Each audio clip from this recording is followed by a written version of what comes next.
Thank you for joining me. Thank you for having me. I've been really, really looking forward to this conversation. So, Tell me, who is Adam Lind? who is Adam Lind?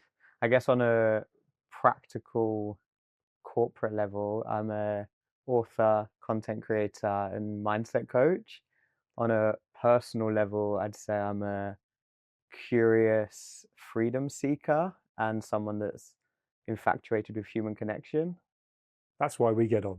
Yeah. Where did that all come from? Because we should all be interested in that, right? But there are so many people that have probably lost that connection, if you like.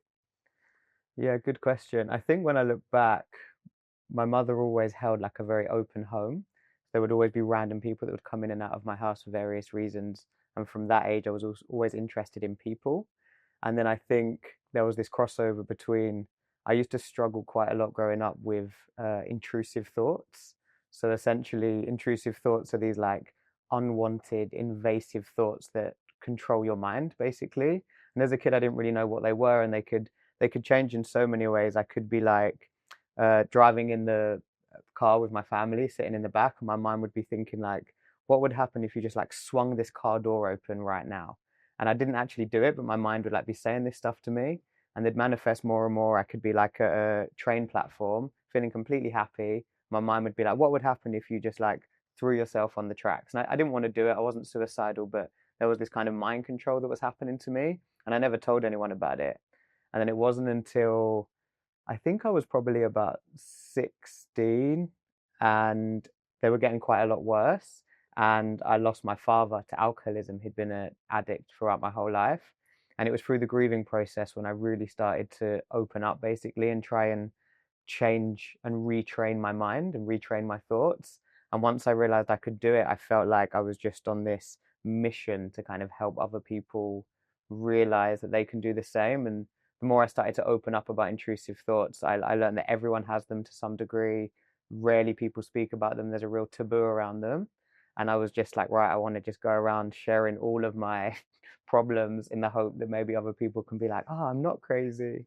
I love that because certain people find something out and then they protect it. Yeah. It's almost like you found it out and it was so enlightening, so life-changing. You don't want to tell everyone about it. And of course, what a great way to be able to do that with using social media as a force for good and writing a book, if you like, and all these things that you've done to help people. Where do you think the desire to help people came from? Because just listening to you then, and the fact that you lost your father at a young age, that's a key kind of role model, if you like, and someone that can help you. Do you feel there's an element of you wanting to give back because you struggled personally and you didn't have others around you to help you? I think, to be honest, it's more that when I lost my father, I felt like the veil of society had been like really lifted. So I'm like 16, 17, all my friends are thinking like, where are we going? What club are we going to this weekend? Like, who am I going to kiss this weekend? And I'm there lying in bed thinking like, where is my dad? Like, I know he's dead, but where is he? Like this real kind of like existentialism of not understanding like these huge questions. What's the point of life? Like, why am I here? What's going on here? And within that, I thought, yeah, the way that I saw society structured and I saw my family, like, only getting 10 days or 20 days off a year from this job that they didn't really seem happy with, and like other people moaning they have to get up and go to work 9 till 5. And I don't think there's any issue working like that if you're happy doing it. But I was like, if this life is so temporary, like we are finite, right? We kind of live like we're infinite, but we're not. We're temporarily here in these flesh suits. So it's like if I only have 70 years in this flesh suit, I felt like I didn't want to do really anything that didn't feel enjoyable. And as long as I felt like I was respecting other people and would find my way, I felt like I'm just going to go and live a life on my own terms within the realms of, I guess, laws and respect for people around me. And it just, yeah, it's really weird to say this now, but I look back and I think I'm so grateful for the experience of losing my father, because I think that was the ticking point for me to be like, I'm going to go and live this life in existence that really is the way I feel like I'm meant to be living. Almost like a legacy, a positive legacy to your father, who I know he struggled with addiction. So Mm, there's an element of lack of a role model there for you. So that soul searching and those questions you were asking, I imagine, was quite a dark and lonely time definitely. to then want to live life. And I can tell there's a huge contentment about you. I can see a glint in your eye, skin's glowing, and I know you live on on a riverboat, which we're going to come to. So you are living life. You're having different experiences, if you like, to a lot of people that live in a sort of more of a confined environment. I want to go back to a time where it was probably quite dark, lonely, to then come flying out of that decision-making process that you made, where you then decided you are going to, because a lot of people have these thoughts of, I want to live life, I want to come out of what I'm doing, but they don't actually escape that. So what was the mechanism for you? It's like, right, I'm going to go, I'm going to do this. And what were the first things that you did do? I think the initial thing was like I knew I needed to leave my hometown because I'd noticed like the people older than me who had like grown up in this hometown, and like my grandparents and all their friends and like my parents and their friends, they all were just in this like bubble. And I was like, I knew I needed to see what else was out there. So I guess moving to university was my first step, and that's where I met my wife, who I've been with now for 12 years, since we were 19. And I would kind of like talking to her about all my thoughts, and I was attracted to her because she has this kind of wild side as well. And we kind of said, like, once we graduate, let's just go and see what happens. So we packed a bag, we had our tent, we'd saved up about £4,000 between us, and we took a £10 bus from London to Amsterdam. And we got to Amsterdam when we said to family and friends, like, maybe we'll be gone for a couple of weeks, maybe we'll be gone for a couple of months, like, we'll just see what happens. And the more we were on the road for the first few months, we were like just infatuated with everyone we were meeting. And we decided to set ourselves this challenge where we wanted to try and hitchhike from Amsterdam to India. So we were like, no planes, no trains, no buses. We're just going to rely on the kindness of strangers to pick us up and take us the whole way. And it ended up being this 5-year expedition with countless nuances and stories throughout it. And yeah, it really became this kind of like anthropological research project of human kindness, because you know we're fed so much through the news and media, so much negativity. Like if you look at the percentages of how much fear mongering is on the news compared to how much positive things happen in the world is, you know, crazy. It's like you get all of these terrible things that have happened, and then the positive part at the end of the news is sport. Like that's the positive part. And I just never made sense to me. And I was like, I really believe inherently that human beings are good. And we were like, let's put it to the test. And we probably had over 1,000 strangers pick us up, every age, color, race, background you could imagine. And yeah, we went on this journey. Yeah. I love that. So just on that, I want to keep this positive, but just on the basis of the fact that there were, say, 1,000 positive experiences and acts of kindness, were there any negative experiences, and how did they compare, if you like, against the positive? Because there is a part of me, I'm probably the dad part of me with 2 daughters, where hitchhiking, that's dangerous. That's putting your life potentially into danger with people you don't know that could be psychos.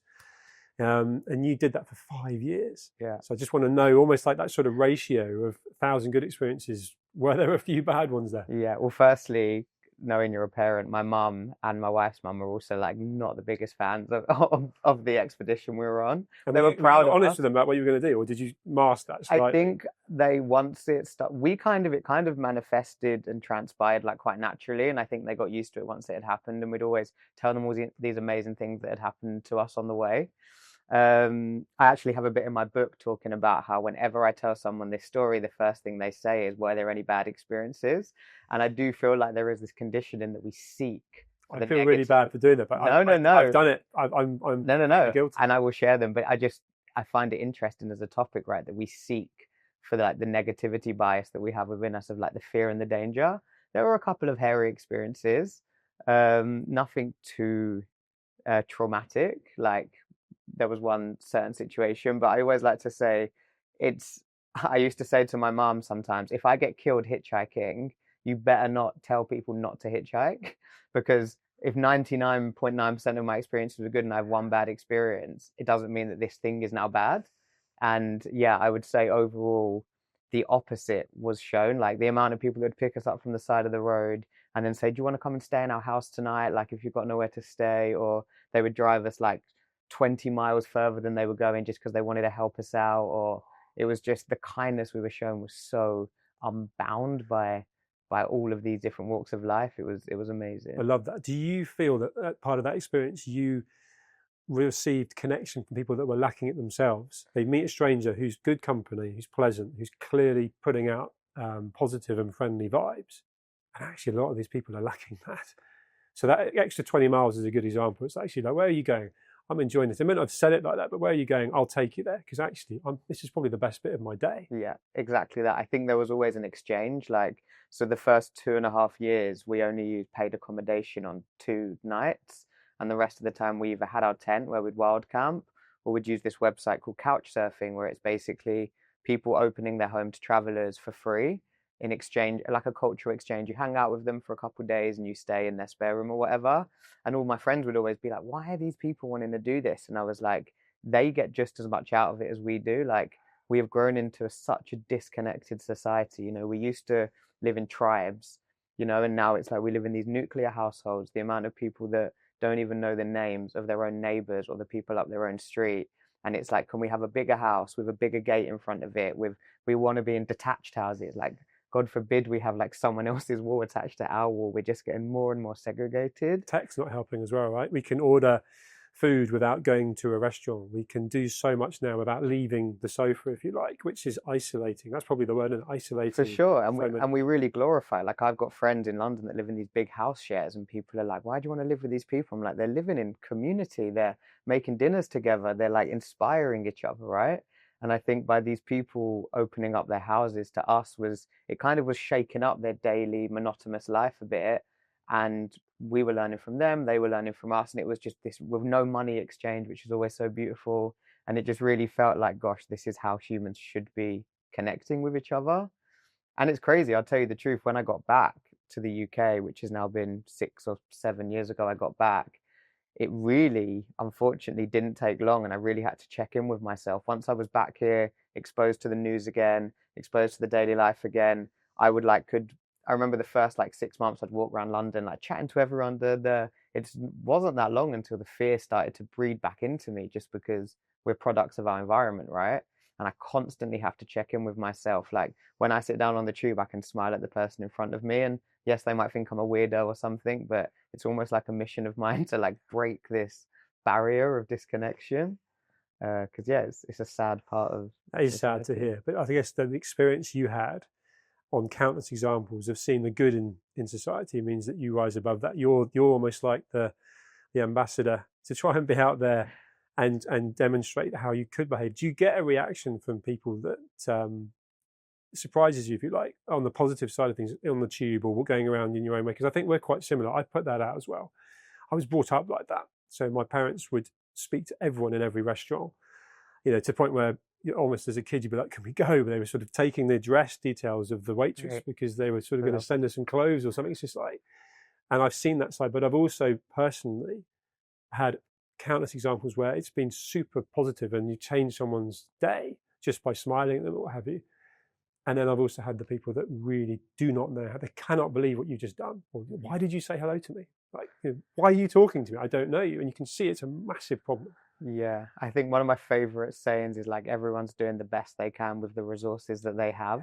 So I always try and like, yeah, I'm often met with a lot of like, what's the word, like standoffishness, but I don't take any offense to it because, we don't know what resources that person has to be able to connect with someone. But yeah, like, I'll always make a conscious effort to like ask the person that's scanning my shopping, how are you? Or ask people in the waiters or the waitresses, like, how their day's going. And there's been some really funny encounters, actually. Like, I went into a charity shop recently and I bought a t-shirt, and I said, when I got to the counter, I said, "Well, no, how are you?" And she was like, "Oh, I'm really sorry, I don't remember where we met before." I was like, "Oh, we haven't met. I was just asking how you are." And she was like, "Oh." And she couldn't believe that if we hadn't met before, that I wondered like how she was. But I love watching particularly people in the workplace when it's maybe more of again like a monotonous role, when you ask them like, "Oh, do you enjoy your job?" or something, like breaking their state. And this thing, I had a period not too long ago where I wasn't actually in the best mental state. And I've got this thing where I always like to tell the truth. So when I got to Tesco's and the woman was like scanning my shopping, she was like, "How are you?" And I was like, "Oh, I'm not great actually." And she was like, "Oh, good," and carried on scanning. And I think because people are so used to hearing like, "How are you?" "Yeah, good, thanks." "You?" You "Yeah, didn't good." hear it. Didn't register what I said. And I was like, wow, how fascinating is this as well, that we're again so kind of robotic now in our approach that even asking someone how they are isn't actually a question. It's like this automated response. it's slightly frightening. And actually, moving into the kind of the content creator side of you, when did that start? Because you've come back from traveling. Did you start that during the traveling, or did you start that when you got back? I made a couple of videos when on the road, but it wasn't like on Instagram or anything. We were just putting it like on Facebook for friends and families. Right, So so it was just for your own personal kind of popular. There was exactly. no thought about, because where I'm coming to is kind of community. Yeah. So that lady at the checkout who's probably not talking to anyone and not really listening, not hearing. But I'm curious to know where your sort of content, if you like, that started going out, started to reach people, where you started to realize you were impacting people from a Mm. positive point of view, and realize you had a community there that you could impact and influence. Yeah, it's really a strange one. So when we spent a year living in India, and a part of that for about 30 days, I was living in an ashram. And the idea was actually to learn like yoga teacher training, but it ended up being so much less about like the physical yoga as we practice it in society. And it was so much like, it was a completely transformative experience. There was a lot of what's called like yoga nidra, which is these really deep kind of states of meditation where you access your subconscious and like, I don't know, like plan how you actually want your life to look and stuff. It all sounds a bit wacky, but like I wasn't really that into this before I went there. I really thought I was going just to like, learn how to do a good downwards dog kind of thing. And really did not expect these experiences of really like tapping into my subconscious in a way of finding out how I want to be living and how I want to be showing up. And this community element just kept shining through to me. And I didn't really know what that was going to look like. Um, and we'd had experiences over those 5 years of living in community. Like we'd lived in a off-grid community in Portugal in this forest for a while. So we'd like tapped into different ways that community looks. And then when we came back from traveling, we kind of didn't really know what to do with ourselves. Like we felt like we'd learned so much. We didn't have that much money. And to be honest, the first time we came back, I really wasn't in a good mental headspace. I felt like I'd been searching for freedom externally so much and I'd found it. Like, we could do whatever we want every day. We didn't really have a lot of money, but we had ways to get by and make a bit of money here and there. We barely knew what day it was, what time it was. And there was this moment where we were in the south of Turkey in Antalya, and I was like lying in this hammock drinking a coconut. And my wife put this photo of me on Facebook, and then all my friends started commenting on it, being like, "You guys are so free, like you're the epitome of freedom." But a lot of my intrusive thoughts had come back at this time, a lot of like existential stuff again. And I was like, how funny that like we have found freedom externally, but I'm not in a good place. And it was really this light bulb moment of like having freedom externally kind of counts for nothing if you don't have freedom internally, which is a lot of the preface of my message and what my book's about. So when I came back and started making content, I was like, the best way to share our life on the boat is to share it so authentically, the highs, the lows, the struggles, the vulnerabilities, the existential thoughts that I still, can get in bouts of at time. It's really kind you see me as a content man, and most of the time I am, but there's definitely You can periods. feel that though. That's a vibration as much as a look, and I think that echoes what you put out, because in a world of inauthentic social content that's unashamedly, people putting stuff out to try and be famous or to try and get views, when actually there's just no substance to it. And everything I had 3 or 4 people in the build up to meeting you sending me links to your Instagram saying you need to meet this guy, you should talk to Adam. All in the last few weeks as well. And I think we should sort of elaborate on that. During that time, I've been putting out my own content about meeting Gareth Southgate, talking to him about the Dimbleby talk that he did, the Centre for Social Justice Lost Boys report, and the Adolescence Netflix program coming out. And it's got people talking about the kind of crisis, particularly in young boys, and where they fit in society and insecurities. And of course, that very much translates into men. And I think the key is looking for role models, looking for standout role models that are being authentic and saying as it is. And I think that sums you up. I think that's what we need more of. Did you know that's what you were doing? You did it for your reasons, and you probably did it for almost for sort of a therapy side of things as well, if you like, and unashamedly not being selfish, if you like. But did you feel that? Did you feel that you were doing it for the right reasons? Yeah, I think when I started making content, first of all, I had no idea that like content creation or influencers or whatever you want to call it was a job. I had no idea you could ever turn it into a business or a brand. I was just making videos for fun. Um, but I do like business. I like entrepreneurialism. And as I spoke about, when I realized with my dad that I didn't want to do a job that didn't serve me, the more I was putting this message out and the more I learned that I could turn it more into a brand, that definitely excited me. But I had kind of this like vow to myself that I would only do things that really aligned with me and felt authentic. And in full transparency, along the way near the beginning, I didn't stick to those values because at the beginning I didn't know what this was going to turn into. So, I'd maybe be offered like a brand deal with like, I don't know, a vitamin company that offered me an amount of money to make a video, and I just did it because I was like, this might be over next week, right? And I might have never even used that vitamin before. And I'm happy to kind of admit this because I know now, years on, it's never something I would do now. So at the beginning, it was really like I was kind of like the rest of my life just winging it, and I had no idea what it could become. But no, I mean, it's really, really kind of you to refer to me as these things. But I don't even know if I see myself as these things, to be honest. I think it is very therapeutic and very um, comforting for me to share what's going on in my head about myself and about life, because yeah, I've being vulnerable is just something that's always come quite naturally to me. And I guess I noticed when I was receiving more and more messages from people I didn't know saying how much it was helping them, it kind of fueled me to want to keep doing it. But yeah, I'm not really sure of my why I'm doing it, but it just feels like the right thing to be doing. Yeah, but it comes from an authentic place, and I think in that world where strength ultimately is being vulnerable, and that's not something that has necessarily been embraced by men. I think Mm, that's what a lot of men are now craving, and I think to the extreme is Andrew Tate, and making lots of noise and putting out a message that people are gravitated to, and then the message is terrible. The message is so destructive mm, and causing some issues in society. Whereas actually the positive message of being vulnerable and just being someone that other people can relate to and want to feel like they know. And that's probably the biggest compliment I can pay you is I felt like I knew you before we met because of things I'd seen and watched and built that sort of information coming into me through you. That's a skill. thank And you. I think that's something, if you haven't already really acknowledged or thought about, I think you should, because that importance of role model in society is so important.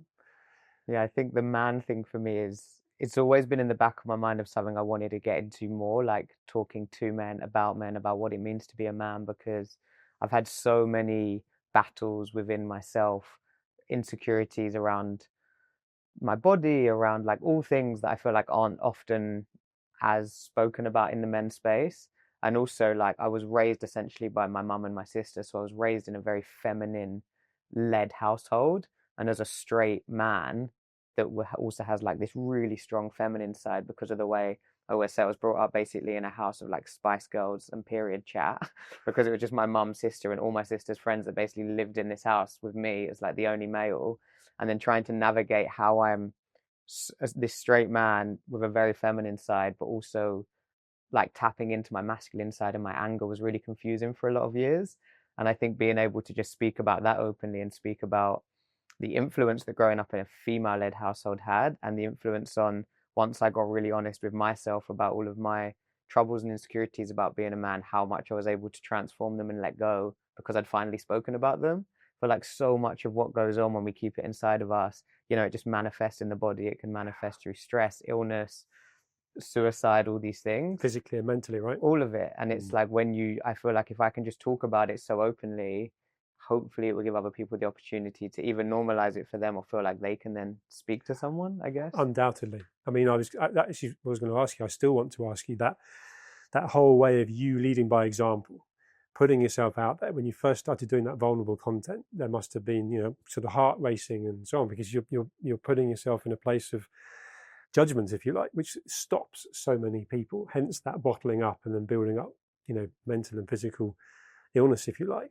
If someone was watching and listening to this and inspired by what you're doing, what's the one piece of advice you can give about actually just getting going and starting that? I guess my first thing would be just tell that one person that you can trust. Like when it came to my real existentialism that I've struggled with for so long, it was actually on the side of the road in Turkey. We were hitchhiking, And I turned around to Lauren, bearing in mind we've been together so many years at this point, and I said, Lauren, I'm scared of my own mind. She was like, what do you mean? And I was like, I basically had a breakdown and told her all these thoughts, all these intrusive thoughts that I'd had since I was a kid, and I'd never told anyone about them. And just saying them out loud felt like the most incredible experience. And it was like that moment, like I'm crying on my knees on the side of a motorway in Turkey, but it was like that was the beginning of everything. So, you don't have to make a video and post online about how you're feeling, but just telling that one person, I think, is just the beginning and sometimes even the end of all of it. Because I think the more we let it manifest, the brain and the mind is so good at creating habitual loop patterns, and it will just keep reinforcing to you the same thought again and again and again, and really start to control you until you just physically express it. Yeah, God, you articulate it. So like a cork flying out of a bottle that's been shaken for years. Feels amazing. Yeah. And the irony being it's never going to be as big a deal to someone else as you think it's going to be. Like the way it's going to be received, particularly by someone you love, is only going to be of compassion, I hope. Yeah, I predict. I get that. A huge part of how you live is being around nature and being in the fresh air, quite literally. I mean, from the minute you pretty much come out of any room on your riverboat, you're in the fresh air. How much of that do you think is good for your mindset? Because there's a lot of people I know that swear by getting out in nature, having a walk, removing themselves from the life we've certainly built ourselves around tech and being around kind of an urban lifestyle, if you like. Is that a key part of your wellness? I think for me, it's actually a bit of a paradox because when we live or we function in a city, it's so easy to be distracted by everything. And when you're in the stillness and the silence, you're really confronted like with your own thoughts and feelings. So I think it's been definitely a very calming and integral part of my growth, but at times it's also been a really scary, introspective, and like isolating part of my growth. And I obviously completely agree that nature is an incredible thing for our well-being, and everyone should be going to parks more and doing this.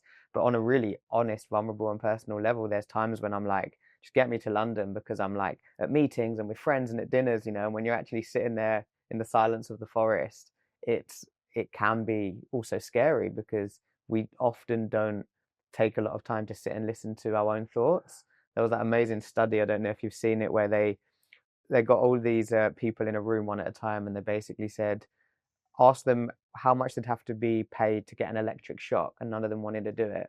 And then they're also asked, like, I might not be quoting this exactly right, but the other option was they can sit alone in this room. There was nothing in the room for 15 minutes with their own thoughts. And if they wanted to get out of the room, they could press the button and get an electric shock, but they didn't get any money. And I think like something like 75% of the people couldn't sit with their own thoughts for 15 minutes. And I think about 80% of them were the men. And it's this idea that we don't give ourselves the time to do that. So yes, although sometimes when I'm sitting in nature, it can be quite confronting, it's all for me a part of the human experience and a part of the growth of getting to know yourself better, I guess. That's fascinating. It's super interesting talking to you. And I know that you've written a book. Tell me why you wrote it and tell me when it comes out. I wrote it because I felt like I really wanted to give people this idea that they can they can lift the veil as well and like live a life of exactly how they want to live it. And I also wanted to write it because I felt some people look at me and see me as like this epitome of freedom for them. And I am just like a perception or like a figment of their imagination. Like I had this experience a few weeks ago where I was sitting on top of the boat one morning and I wasn't feeling that good mentally. And people would walk past and they'd be like, oh, you are living the life. Like, oh, I envy you so much. And it's so funny because right in that moment, I was not having a good time in my mind. And what they're actually saying, I believe, when they look at me is like, you are embodying something that I wish I could have in my life. But that doesn't mean they need to like, quit their job, hitchhike around the world or get a boat. It could be they maybe need like a new hobby, or they need to like adjust something within their relationship. So I wanted to write this book to help people look inside themselves and find what freedom looks like to them internally, rather than just like admiring all these characters that we look at online. And there's a whole chapter called like taking the first step. So just literally like what is the very first thing you can do to start making changes to live a better life? Which builds the habit, right? Of course, rather than being like, I'm going to quit my job, I'm going to leave my marriage, I'm going to fly to Thailand. It's also extreme, right? And it's not very sustainable. It scares people, right? Yeah. And it's also something you're probably not going to do. So it's like, let's just keep me and my dream like really far apart. but I wanted to create something that had really actionable insights into self-reflection, I guess. What's it called? It's called Floating Home. And when's it come out? It's out. It's currently available for pre-order, which is really exciting. So I'm going to be talking about it over the next few months. And then if it's pre-ordered, it will be in your hands in August. Cool. Final question for you. There's so much experience and perspective you've already got. The book's coming out. What have you not done, and where do you see your whole destination going now, and what you want to try and achieve?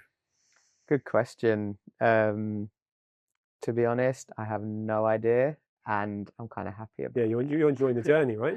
Yeah, it's like, yeah, I if you would have told me a year ago that I'd be writing a book that was going to be published, I would have laughed. If you would have told me 5 years ago I'd be living on a boat and like documenting my life about it, I would have laughed. So I think I'm just going to see what happens. Yeah, well, we must stay in touch, because I really enjoyed talking to you, and thank you for making time Thank to talk you with for me having today. me. Thank you, Adam. Thank you.